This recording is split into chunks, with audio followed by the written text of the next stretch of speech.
Ćao drugari, danas ćemo da se upoznamo sa carstvom biljaka. Sve biljke jednog kraja čine floru tog kraja. Da se podsjetimo građe biljke. Biljke imaju koren.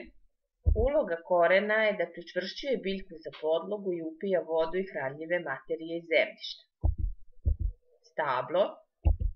Uloga stabla je da sprovodi vodu sa hranljivim materijama od korena ka listovima i cvetovima. List. List pravi hranu za biljku uz pomoć sunčeve svetlosti i vode. Pri stvaranju hrane oslobađa kiseonik koji je potreban drugim živim bićima. Cvet. U cvetu se stvara plod biljke. Plod. U njemu se nalazi seme. I iz semena niče nova biljka. Biljke se razlikuju po spoljašnjem izgledu.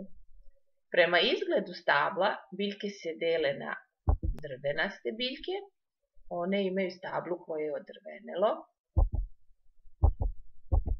Žbunaste biljke, one su bez razvijenog stabla sa kojeg se šire grane.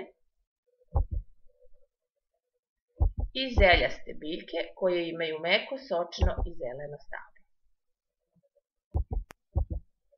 Neki od drvenastih biljaka su lipa, breza, hrast, bukva, bor, jela, smrča, ariš i tako dalje. Neki od žbunastih biljaka su zova, leska, glog, divlja ruža, kupina, malina i drugi. Neke od zeljastih biljaka su kamilica, kopriva, žalfija, majčina dušica, hajdučka trava, ljulj i tako dalje.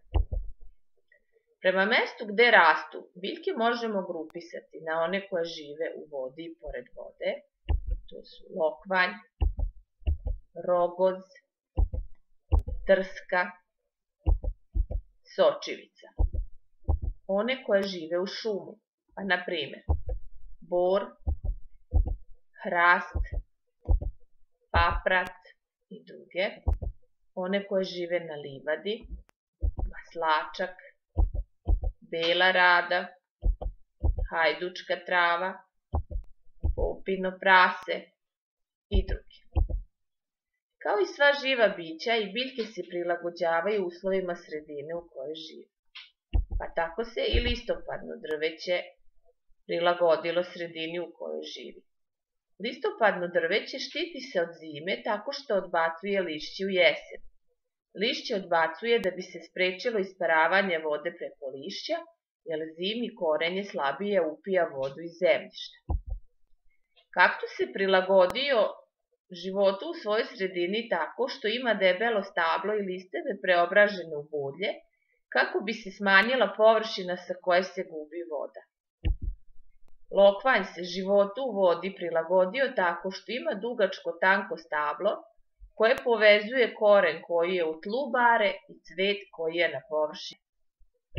To bi bilo sve za sada. Ćao drugari, do skorog viđenja.